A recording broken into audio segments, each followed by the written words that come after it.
दाखवलं थोडंसं साईडला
स्वागत करू दे ना राणी.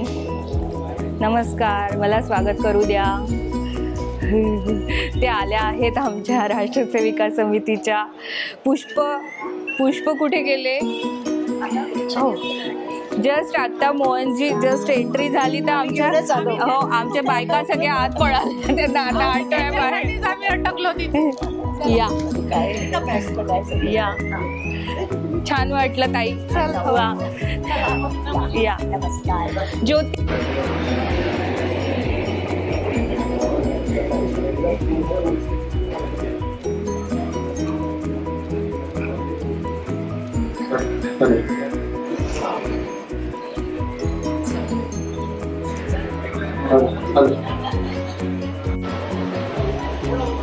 नमस्कार, मी अश्विनी बुजोणे. आज माझ्या बाबांचं म्हणजे श्याम देशपांडे सरांचं 75व्या वाढदिवसानिमित्त अभिष्टचिंतन सोहळा आम्ही आयोजित केलेला आहे आणि त्याकरता परमपूजनीय सरसंघचालक इथे आलेले आहेत.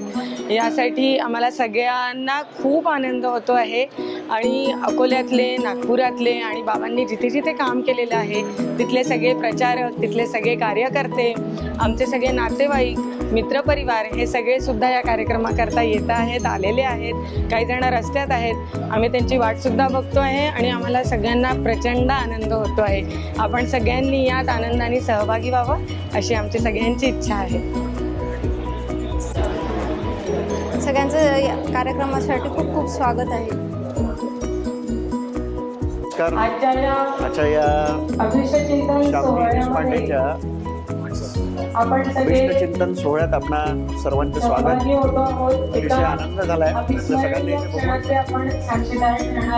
दिवसापासून आपण याची वाट बघत होतो आणि आजचा हा क्षण आणि सोहळा एक संधी आहे सगळ्यांना, जुन्या सगळ्या कार्यकर्त्यांना, प्रचारक मंडळींना, आप्तेष्टांना सगळ्यांना भेटण्याची.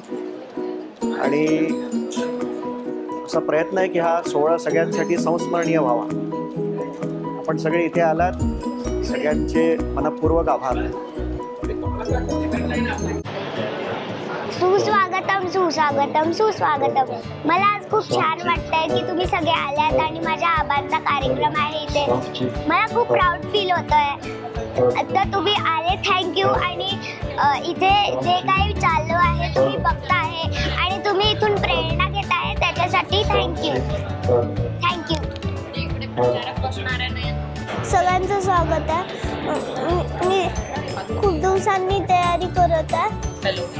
आज आबांचा कार्यक्रम आहे म्हणून मला खूप प्राऊड फील होत आहे. तुम्ही किती दिवस झाले तयारी करताय? खूप दिवस. किती दिवस सुट्टी काढलीस तू? 2 दिवस. Very good. Bye bye. Bye. नमस्कार, मी प्राध्यापक किशोर पारखे. आजच्या या सोहळ्याला उपस्थित राहताना खूप आनंद होतोय. संपूर्ण आयुष्यभर काकांनी आमच्या जे प्रचारकाचं आणि संघाचं कार्य केलं त्याला खरोखरच अतिशय आमच्या मनापासून शुभेच्छा आहेत. आणि आज इतक्या सुंदर कार्यक्रमाला इथे उपस्थित राहण्याची मला संधी मिळाली, खरोखर आम्ही आमचं भाग्य समजतो. श्याम देशपांडे, मुख्याध्यापक, भारत विद्यालय अकोला, या समाजामध्ये एक अजातशत्रू म्हणून त्यांची गणना होते. बस. स्वभावाने अतिशय प्रेमळ, निर्णयामध्ये कठोर, व्यवहारामध्ये अतिशय प्रामाणिक आणि विद्यार्थीप्रिय अशा प्रकारचे हेडमास्टर भारत विद्यालयाला लाभले हे भारत विद्यालयाचं नशीब. आज अतिशय आनंदाचा प्रसंग आहे. संघाचे ज्येष्ठ कार्यकर्ते, अनेक वर्षपर्यंत संघ शिक्षा वर्गात राहणारे आणि अकोल्याचे कार्यवाह असलेले श्यामजींचा अमृत महोत्सव आहे. आणि या प्रसंगी पूजनीय सरसंघचालक उपस्थित राहत आहेत. खरोखर अकोलेकरांकरता भाग्याची गोष्ट आहे. मी त्यांचं अभिष्टचिंतन करतो. त्यांना कोटी कोटी शुभेच्छा देतो. शामराव आणि आम्ही राष्ट्रीय स्वयंसेवक संघाच्या एकाच कार्यकारिणीमध्ये होतो. ते कार्यवाह होते. त्यांची संघटन कौशल्य इतकं जबरदस्त होतं की अकोला शहरामध्ये कमीत कमी 100 शाखा तरी सर्व लागत होत्या. आणि सर्व शाखांशी त्यांचा प्रत्यक्ष संबंध आता सरसंघ अकोला नगर संघचालक श्री काकाजी यांचा आणि त्यांचा अतिशय प्रेमाचे संबंध होते. आम्ही सर्वजण जी कार्यकारिणीची बैठक व्हायची, नगर कार्यकारिणीची बैठक, ही पद्धत लावली होती की प्रत्येक आठवड्याच्या शुक्रवारी किंवा आठवत नाही एकदा कोणत्या वेळी, परंतु प्रत्येकाच्या घरी जाऊन ती कार्यकारिणीची बैठक व्हायची. आणि बैठक ही भोजनासहित किंवा नाश्त्यासह अशा प्रकारची जी बैठक असायची. एक 20-25 जणांची टीम ही अकोला शहरामध्ये अतिशय प्रभावशाली आणि क्रियाशील होती. आणि त्यात शामराव मास्तरांचा म्हणजे सरांचा अतिशय महत्त्वाचा सहभाग होता. आम्हा सर्वांना ते लीड करत होते. त्यामुळे संघामध्ये नवीन तरुण यांचा प्रवेश होत होता आणि उपस्थिती देखील प्रचंड प्रमाणावर असायची. दापी रोड शाखेची उपस्थिती कमीत कमी 75 ते 100 स्वयंसेवक त्या अशी असायची. त्यामुळे सर्व मेहनत ही शामराव मास्तरांनी केलेली आम्हा प्रत्यक्षपणे पाहिलेली आहे. आणि आमचं सौभाग्य माननीय मोहनजी आणि आम्ही सर्वजण एकाच कार्यकारिणीमध्ये होतो. श्री श्याम देशपांडे वनवासी कल्याण आश्रमाचे काम करत असताना माझा त्यांचा परिचय झाला. आणि भारतीय मजदूर संघ आणि वनवासी कल्याण आश्रम यांचे दोन्ही कार्यालय एकत्र होते. आणि त्याचमुळे श्याम सरांचा आमचा रोजचा संबंध येत होता. आणि त्यांची काम करण्याची पद्धत ती आम्ही जवळून पाहिलेली आहे. आणि त्यांच्याकडूनच बऱ्याचशा गोष्टी आम्ही संघामध्ये शिकलेलो सुद्धा आहे. माझे शेजारी तसे आहेत. ते कार सेवेलासुद्धा आम्ही अयोध्येला बरोबर होतो दोन्ही वेळेला 92मध्ये आणि त्यांचा आमचा संबंध अत्यंत घनिष्ठ होता. पण वनवासी कल्याण आश्रमाचं काम त्यांनी अतिशय प्रामाणिकपणे आणि चांगल्या पद्धतीनं फार मोठ्या प्रमाणावर इथे वाढवलं. आणि म्हणून मी त्यांना आज 75व्या दिवशी त्यांचं अभिष्टचिंतन करतो. संध्या कुलकर्णी, वैशाली देशपांडे, नेहा खंडेलवाल, सुचिता जोशी. श्री श्यामजी देशपांडे आमचे जावई यांचा आज अभिष्टचिंतन सोहळा या निमित्त आलेल्या सर्व मान्यवरांचे आप्तेष्टांचे मी देशपांडे परिवाराकडून या ठिकाणी मनपूर्वक हार्दिक स्वागत करतो. विनंती doctor Kalyani सोनेगावकर, doctor Mansi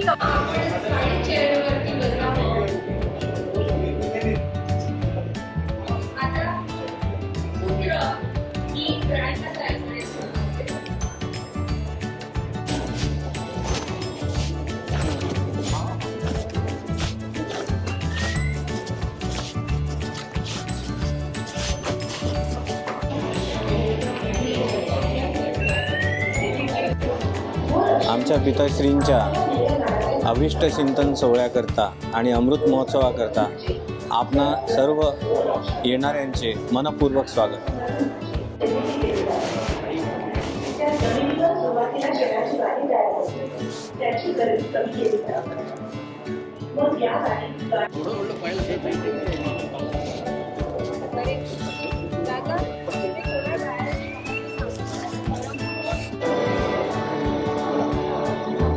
Shyam sir त्यांना मी 1982 पासून म्हणजे अकोल्यात आलो तेव्हापासून ओळखतो. अतिशय शांत, सरळ, संयमी पण कर्तव्य कठोर असे हे शिक्षक, ज्याला हाडाचा शिक्षक आपण म्हणतो.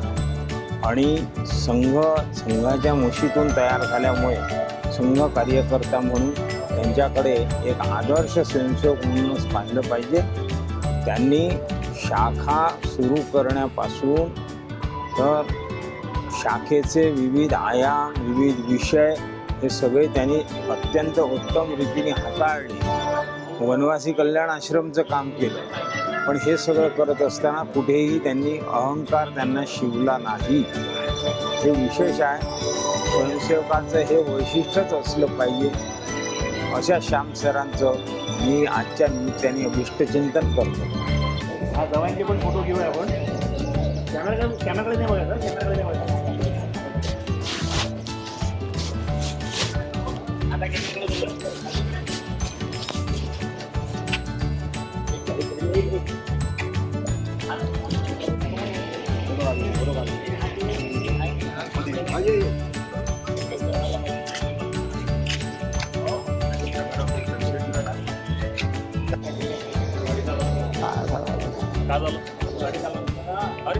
हो प्रसन्न काही दिवसांना म्हणजे श्याम मात्र सांगा श्याम देशपांडे कधी बसून संघ समारोह ठीक ठीक.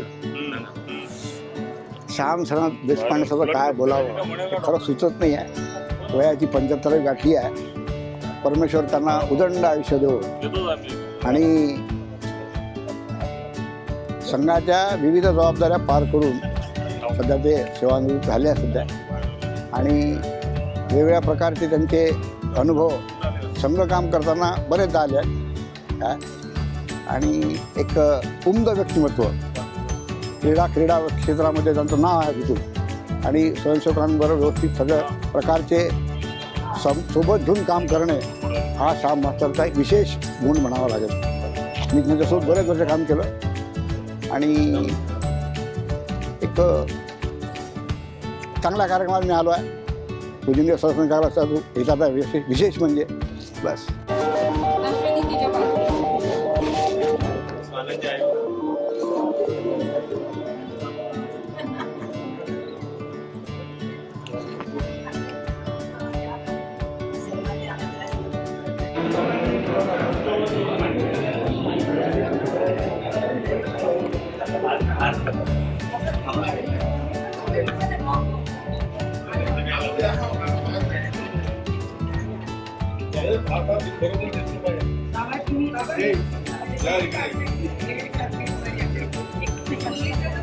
हो इथंच आहे इथं.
इथेच 15 मिनिटं येईल बरं.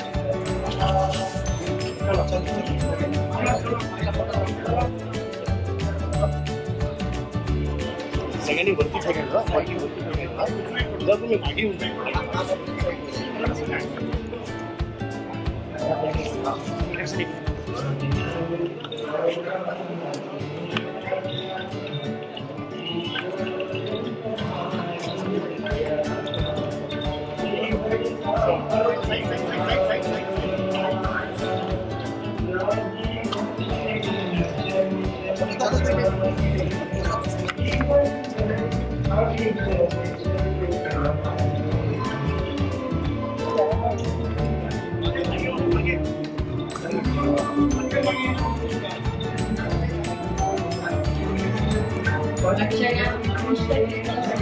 तुम्ही मागे येऊन राष्ट्रीय स्वयंसेवक मंडळाचे संचालक डॉक्टर मोहनजी भागवत तसेच त्यांचे उत्सव मूर्ती माननीय श्री श्याम देशपांडे सर यांचे व्यासपीठाकडे आगमन झालेले आहे. सगळ्यांनी स्टँडिंग ओवेशन देऊन त्यांचे स्वागत करूया.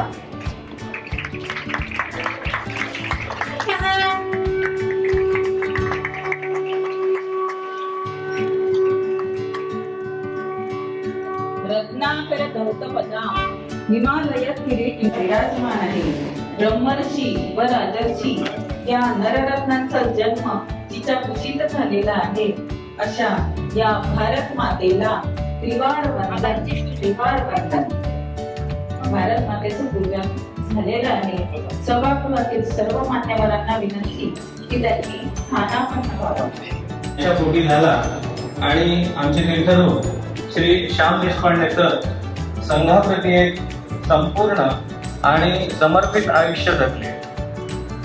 आयुष्य क्रमित असताना भारत विद्यालय शाळेचे मुख्याध्यापक, परंतु तो प्राणापलीकडे जपावा आणि उपवास किंवा वार त्यांना विचारलं तर फक्त हेडगेवार सांगायचे आणि गुरु विचारल्यावर फक्त भगवा ध्वज सांगायचे.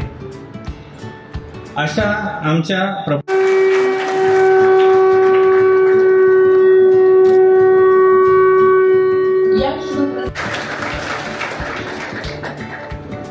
आमंत्रित करते. सौ अस्मिता देशपांडे, सौ अपर्णा सुराच्या, सौ अश्विनी भुजोणे, सौ सुरेखा शास्त्री, सौ हेमा देशपांडे, सौ स्वाती देशपांडे, सौ अंजली भुजोणे, सौ प्राची पांडे, सौ ज्योती सोलकर, कुमारी आत्मजा सदाच्या, कुमारी शांभवी देशपांडे, कुमारी रमा भुजोणे. त्यानंतर माझ्या डाव्या बाजूला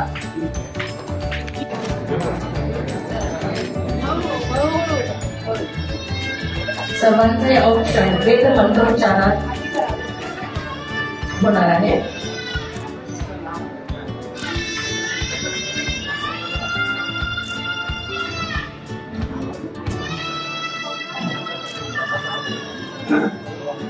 हरि ओम.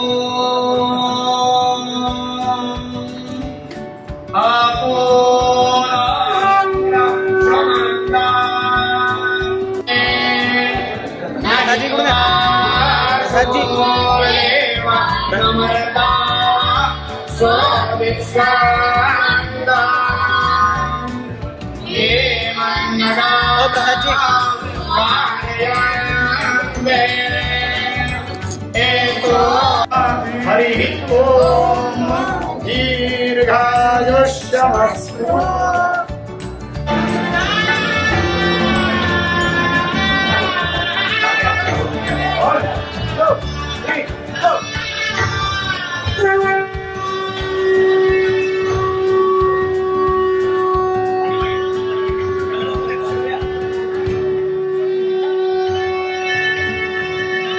भगिनी, आपणा सगळ्यांना प्रेमपूर्वक नमस्कार. सौ अपर्णा आला सदाचार यांनी संघ अनुभूती हे पुस्तक लिहिलेले, प्रेरक पुस्तक लिहिलेले आहे.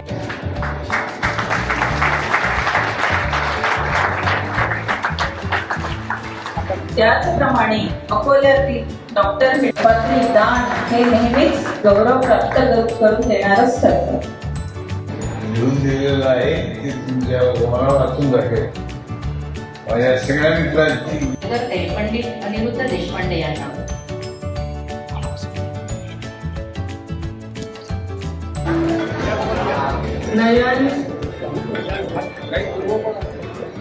नयन सोळंकी, विश्वासजी,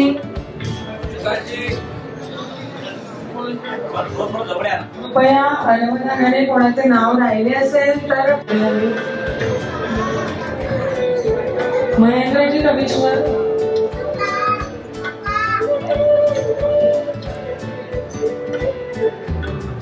महेंद्रजी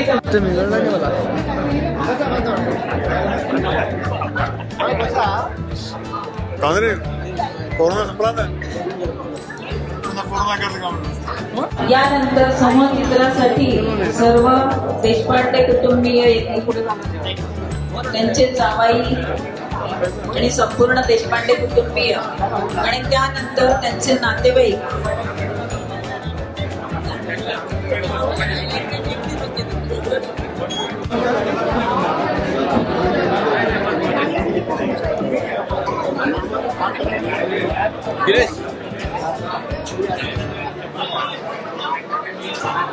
सर्व मान्यवरांना विनंती आहे, कृपया सगळ्यांनी स्थानापन्न व्हावं.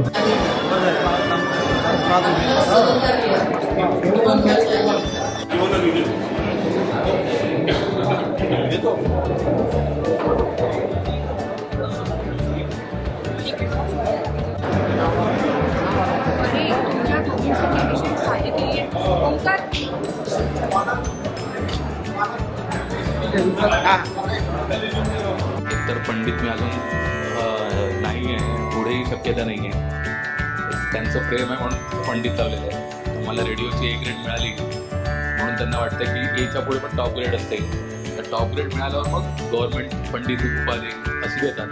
तर मला अजून वेळ 7 वर्ष 8 वर्ष ते नशिबात असेल ते मिळेल. पण उपाधी वेगळ्या आणि विद्वत्ता वेगळी असते. त्याच्यामुळे आमचे गुरुजी पंडित होते, पंडित बसताचे. त्यांचा आशीर्वाद घेऊन गीताला सुरुवात करतो.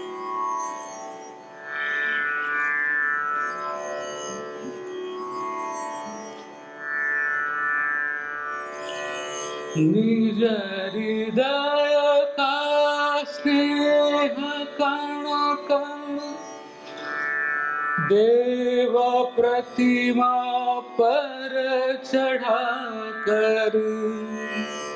निज हृदय का स्नेह कण कण देव प्रतिमा पर चढ़ा कर. राष्ट्र मंदिर का पुनर्निर्माण करना है हमें तो. राष्ट्र मंदिर का पुनर्निर्माण करना है हमें तो. काट कण कण देह जिसकी दुर्ग का निर्माण होता. एक तिल हटने न पाता भूमि में ही प्राण खोता. जय पराजय कीर्ति यश की छोड़ करके कामनाएं. रात दिन निश्चल अटल चुपचाप गढ़ का भार ढोता. शोक में रोता नहीं और हर्ष में हंसता नहीं. जो राष्ट्र की दृढ़ नींव का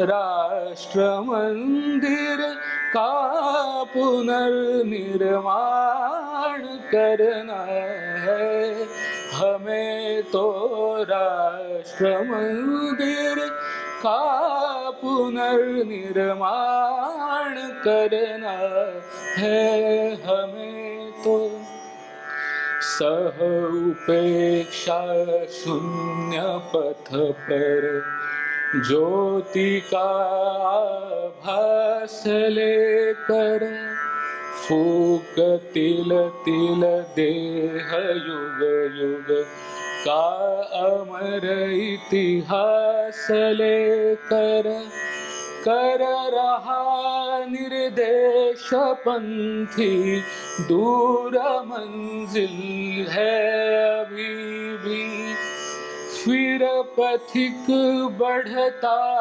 मित बल और दृढ़ विश्वास लेकर उस विरागी दीप का वैराग्य रग रग में रमा कर शून्य निर्जन ध्येय पथ द्युतिमान करना है हमें तो राष्ट्र मंदिर का पुनर्निर्माण करना है हमें तो राष्ट्र मंदिर का पुनर्निर्माण करना है हमें तो मिट गई जो किंतु क्षण विश्राम भी लेने न पाई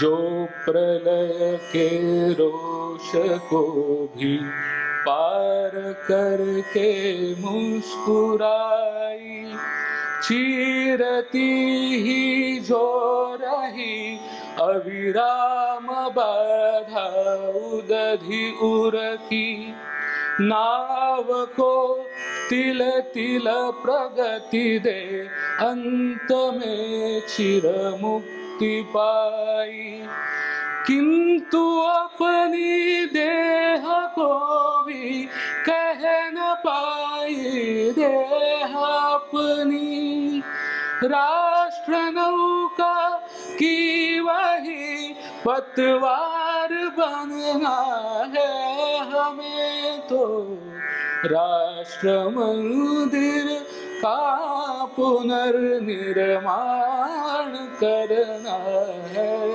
हमें तो राष्ट्र मंदिर का पुनर्निर्माण करना है हमें तो निज हृदय का स्नेह कण कण देव प्रतिमा पर चढ़ा कर निज हृदय का स्नेह कण कण देव प्रतिमा पर चढ़ा कर राष्ट्र मंदिर का पुनर्निर्माण करना है हमें तो राष्ट्र मंदिर का पुनर्निर्माण करना है हमें तो काही काही गोष्टींबद्दल असं बसून बोललं होतं 4-4 तास 5-5 तास कसे निघून जातात कळत नाही तीच गोष्ट समोर माईक ठेवून इथून बोला असं म्हटलं 2 मिनिटं सुद्धा बोलायचं म्हणजे एक शब्द कोणते ते आठवतच नाही या गोष्टी अशा असतात त्या शब्दात वर्णन करता येणं शक्य नाही गिरा अनयन नयन विनुवाणी असं म्हणतात मला पुष्कळदा स्वयंस्वतः आजकाल पण मिळत होतं आणखी काही दिवस किती आपल्याला तो प्रयत्न झाला पौष शुक्ल द्वादशी 22 जानेवारी अयोध्येत होता तुम्हाला काय वाटलं ते सांगताच येत नाही. जगभरात किंवा निदान भारतात त्या दिवशी जे लोक उपस्थित होते त्या सगळ्यांनाच हा प्रश्न विचारला तर त्याचं उत्तर असं की वाटलं तर खूप आणि त्याची आठवण झाली की तितक्याच उत्कटतेने पुन्हा वाटलं, परंतु ते काय वाटतं हे सांगता येत. असा आजचा प्रसंग आहे, तसा अनौपचारिक आहे. आपण सगळेच एकमेकांना पुष्कळ ओळखणारे लोक आहोत आणि तसे आपण भेटू तर असा एक मंच थोड्या अंतरावर तुम्ही असं काय व्हायचं कारण नसतं. आपण सगळे विसरून जातो, गप्पावरती चालतात. त्या अनौपचारिकतेतूनच आपण इथे एकत्रित आहोत. पण कार्यक्रम आहे त्याच्यामुळे त्याचं आयोजन आहे, त्याच्यामुळे औपचारिकता आहे. औपचारिकता असली तरी सगळ्यांना जाणवत असेल की ती जाणवत नाही औपचारिकता, अनौपचारिकता जाणवत. ते कारण हे संघामध्ये जीवन असं घडतं. मनुष्य लौकिक जगाच्या व्यावहारिक मर्यादा पाळायला शिकतो आणि तरीही त्या मर्यादा असल्यामुळे अंतर एरवी पडतं ते पडत नाही. कारण हे सगळे संघात आपले तयार झालेले ऋणानुबंध, हे ऋणानुबंध एकदा तयार झाले की ते सतत राहतात आणि त्यांची वाढच होते, त्याच्यात कमी होत. हा संघाचा अनुभव आहे. संघ समजायचा म्हणजे पहिल्यांदा हे समजलं पाहिजे की सगळे आपले आहेत. पहिल्यांदा ते आपले आहेत, मग चांगले वाईट अमुक तमुक सगळं जे काय वर्गीकरण व्यवहारात चालतं ते नंतर.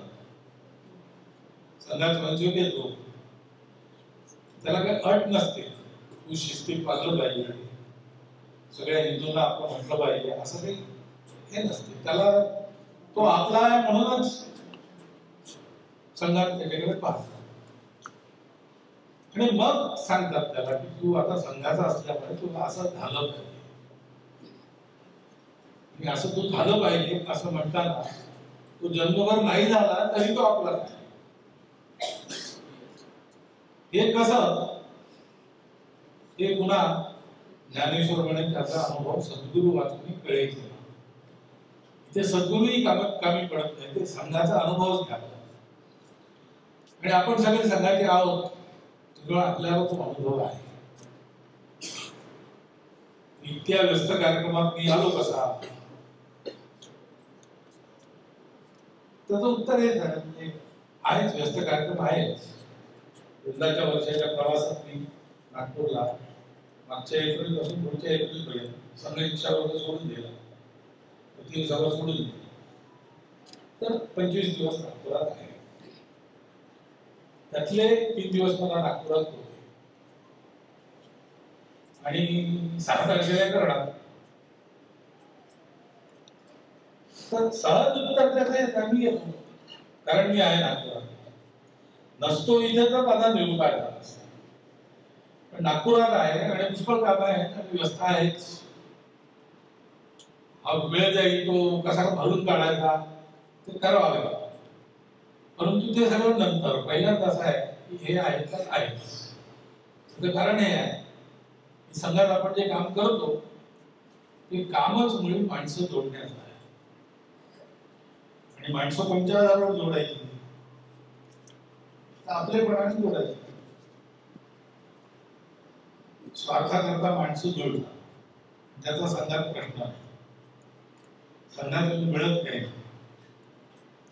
पुष्कळदा तरुण सदस्य, नवीन सदस्य प्रश्न विचारतात आणि संघात आलो तर काय मिळेल, कार्यकर्ते विचारतात. असं विचारल्यास उत्तर काय द्यावं. त्याला सांगतो तुम्ही खरं खरं सांगा, संघातून मिळणार काही नाही. जे काही थोडंफार तुझ्याजवळ असेल तेही जाईल. असं झाल्यावर तुला कोणी धन्यवाद म्हणणार नाही. आणखी काय दिलं म्हणून विचार. ही रीती आहे. असं होऊ शकतं का व्यावहारिक जगात? आताही संघ इतका मोठा झाला, सगळ्यांना माहिती आहे, तरी संघाच्या बाहेरच्या माणसाचा हे प्रत्यक्ष पाहिल्याशिवाय विश्वास बसत नाही. कारण ही बुद्धीनी तर्काने कळण्याची गोष्टच नाही. हे दिल की बात आहे, ही हृदयाची गोष्ट आहे. ते हृदय संघात आहे आणि त्याच्या पोटी या सगळ्या गोष्टी घडतात. तर पुस्तक पाहिलं, छान झालं पुस्तक. आणि आता बोलतानाही उल्लेख झाला, म्हणजे त्या चित्रफिती अकोल्यात त्या काळात, आताही असेल, त्याच्यापूर्वी असेल, आम्ही त्या काळात होतो म्हणून आम्हाला वाटतं त्या काळात असं वातावरण होतं ज्याच्यामुळे पुष्कळ लोक प्रचारक वगैरे निघाले. ते वातावरण ही महत्वाची गोष्ट आहे. संघ ते आहे. बाकी शरीर मन बुद्धी आहे, त्याच्यावरचे कपडे आहेत, त्याच्यावरचे अलंकार आहेत, लावलेला रंग आहे, कपाळाला तिलक लावा, ते आहे, हे सगळं बाहेरचं आहे. हे असतं, हे पाळावेल जगराटी, पण ते महत्वाचं नाही. महत्वाचं आहे ते वातावरण. ते वातावरण आपण अनुभवलं, त्याच्यामुळे आपल्याला कळतंय की या गोष्टी होतात. त्याच्यामुळे जरी असं म्हटलं की हे व्यस्त वेळातला वेळ काढून आले, तर वेळातला वेळ काढून वेळातला वेळ निघतोच, तो काढावा लागतच नाही. हे असेल तर नाही. त्यामुळे मला असंही वाटतं की योगायोगाने 3 दिवस मी नागपुरात होतो, त्याच्यामुळे 1 दिवस आपल्याला येऊ शकतो, हे मला भाग्य लाभलं असं मला वाटतं. म्हणजे इच्छा पुष्कळ असते ना. 8 वर्ष इथे राहिलो. प्रचारकाच्या जीवनात त्याची पहिली अपॉइंटमेंट ही सगळ्यात महत्वाची, आणि त्याचे जे ऋणानुबंध जुळतात ते शेवटपर्यंत त्याची काय नसते. कारण जे जे शिकला संघात त्याचा प्रयोग त्यांनी केलेला असतो त्या ठिकाणी पहिल्यांदा, आणि त्याच्यातनं टक्के टोटके खात खात त्याची स्वतःची कार्यशैली ही चांगली झालेली असते. त्याच्यामुळे 9 महिने पालन पोषण करून जन्म देणारी माता किंवा पालन पोषण करून शिकवणारा, जगण्यालायक बनवणारा पिता, हे जसे वाटतात आपल्याला, तसं हा संघ शिक्षणाचा पहिला ओनामा म्हणजे त्याचा व्यावहारिक उपयोग हा जिथे ज्यांच्या संगतीत शिकतो ते आपल्याला तितकेच वाटतं जिव्हाळ्याचे. एक प्रकारचं ते ऋण आहे, म्हणून हा ऋणानुबंध आहे. असा ऋणानुबंध जिथे पहिला असतो प्रचार पहिल्यांदा, तिथे जोडलेला असतो. आणि त्याच्यामुळे अगदी स्वाभाविक आहे की त्याची इच्छा असते. समजा मला उद्या असं सांगितलं की आता तुम्ही प्रवास वगैरे करू नका, संघाचा प्रवास तुम्हाला नाही, मला वाटलं तिथे जाऊन या. कुठे कुठे जाऊन येईल? जिथे पहिला प्रचार होतो तिथे वारंवार जाईल. ओळखीचे लोक असेपर्यंत जाईल ना. ओळखीचे लोक नसतानाही जर असलो मी, तर पुन्हा जाऊन एकदा निदान अकोल्याच्या रस्त्याने पाहू. अशी ती ना जुळलेली असते सगळी. त्याच्यामुळे वेळ काढून आले त्याच्यात काही विशेष नाही, हे अगदी स्वाभाविक आहे. आणि त्याच्यावरच संघाचं काम चालतं. लोकांना जे दिसतं बाहेर, भाषण करणारे दिसतात, ज्यांना समोर ठेवलं असतं ते दिसतं, पण त्यांच्यासकट सगळा संघ हा हे जे जमिनीवर चालू असतं, मित्रता करणे, मित्रता पुढे चालवणे, आणि ऋणानुबंध जपत समोर जाणे, काहीही गाजावाजा न करता एक विशिष्ट जीवन जगणे, प्रशस्त जीवन जगणे, ही फार मोठी शक्ती असते. विश्वाचा व्यापार चालतो, तर तो कशाच्या आधारावर चालतो? माझं विज्ञान असं म्हणतं की फील्ड्स, इलेक्ट्रिकल फील्ड्स असतात, त्यांचा फोर्स असतो.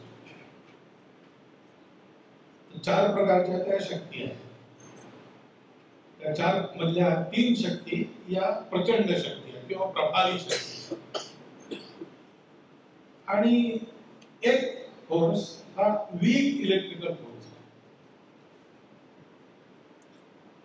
जग चालवण्याकरता सगळ्यात महत्वाचा कोणता आहे, तर तो वीक इलेक्ट्रिकल फोर्स. वीक या अर्थी तो जाणवत नाही,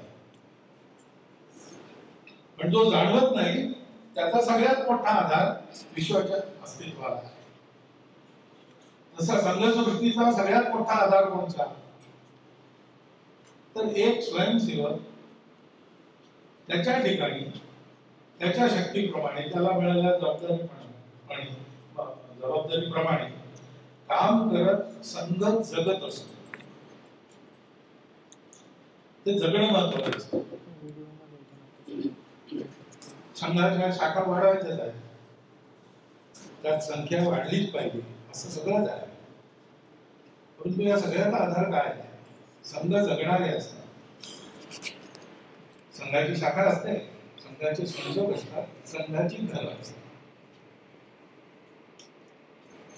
संघाची घरं, संघाचा संशोध स्वतःच घर काय येतो, म्हणून संघाची घरं. हा संघ कार्याचा मुख्य आधार. संघ कार्यामध्ये जो आनंद मिळतो, सगळं सहन करून लोक संघात राहतात, मिळत काय नाही तरी करत असतात. असं कारण आहे की त्याला आतमध्ये हा अनुभव आलेला असतो, आणि त्याच्यामुळे तो कुठेही असेल तिथे त्याच्या आठवण सतत जागृत आहे. आणि जर त्याला पुन्हा त्या सान्निध्यातून आनंदाचा आस्वाद घ्यायची संधी मिळाली, ती घेणं शक्य आहे तोपर्यंत तो ती सोडणारच नाही. तो आपलेपणा, तो आनंद, हे संघाचं खरं रूप आहे. आणि आम्ही काम करतो म्हणजे आपल्या काम करण्यातून एकीकडे संघाचा विस्तार, कार्यकर्त्यांची गुणवत्ता वगैरे याची काळजी घेता गेला, पण मुख्य म्हणजे तो आपलेपणा आणि तो जिव्हाळा याचा अनुभव सगळ्यांना आला पाहिजे असं वातावरण ठेवायचं. नुसतं परफॉर्मन्स याच्यावर संघाच्या कार्यकर्ते पण ठरत. परफॉर्मन्स कमी जास्त असणार, प्रत्येकाची क्षमता कमी जास्त असते. लौकिक जग तो परफॉर्मन्स, परंतु मुख्य संघात काय पाहतो, तो स्वयंसेवक आहे, तो सगळ्यांची आपलेपणा काढतो, आणि त्याच्या वागण्यामुळे ते आपलेपणाचं वातावरण, त्यातला आनंद हा सर्वदूर उत्पन्न होतो. तो जिथे जाईल तिथे तो सुखद जाईल. तो किती स्वयंसेवकांना संघात आणू शकला, त्यांनी किती कामं चांगली केली, हा नंतरचा हिशोब आहे. त्याचा व्यावहारिक उपयोग आहे, पण व्यावहारिक उपयोगापर्यंतच त्याची मर्यादा आहे. स्वयंसेवक आहे हे म्हणतो. म्हणून आम्ही असं म्हणतो संघाच्या पद्धतीमध्ये की जो जसा आहे तसा स्वीकार करून तो जसा पाहिजे तसा घडवायचा. जसा पाहिजे तसा घडणं हे त्याच्यावर आणि माझ्यावर अवलंबून आहे. त्याची तयारी किती आणि माझी तयारी. पण तो जसा आहे तसा स्वीकार करणं इथे खरंच प्रतिज्ञेचा आपल्या संघाचा आपल्या म्हणतो आपण. आपला पवित्र हिंदू धर्म, हिंदू संस्कृती व हिंदू समाज यांचं संरक्षण करून हिंदू राष्ट्राची सर्वांनी पवित्र हिंदू धर्म आहे, पवित्र आहे तर रक्षण झालंच पाहिजे. पवित्र हिंदू संस्कृती आहे, पवित्र हिंदू समाज आहे, रक्षण झालंच पाहिजे. पण रक्षण करण्याचं ते कारण नाही आहे. त्याच्या अगोदरचा जो शब्द आहे आपला पवित्र हिंदू धर्म, तो आपला आहे, कसाही असला तरी आपला. हा आपलेपणा संघाच्या सर्व गोष्टी भिडलेला आहे हे ओळखून कार्यकर्त्यांनी आपल्या करण्यामध्ये त्याला उतरवलं पाहिजे. कार्यपद्धतीचे खरं शिक्षण हे आहे आणि ते शिक्षण काम करता करता शिकायला मिळतं. जिथे जिथे ते शिक्षण प्रत्यक्षात आणलं आणि आणताना अनुभवातून आपल्या सहकार्यांच्या सानिध्यातून शिकलो, तिथे तिथे पुन्हा पुन्हा जावंसं वाटणं ही अगदी स्वाभाविक. निमित्त काहीतरी पाहिजे.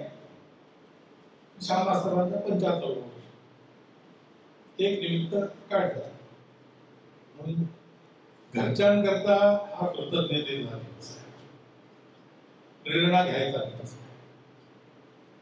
कृतज्ञता या अर्थाने की हा अनुभव आपल्याला सगळ्यांना या वातावरणातून मिळाला.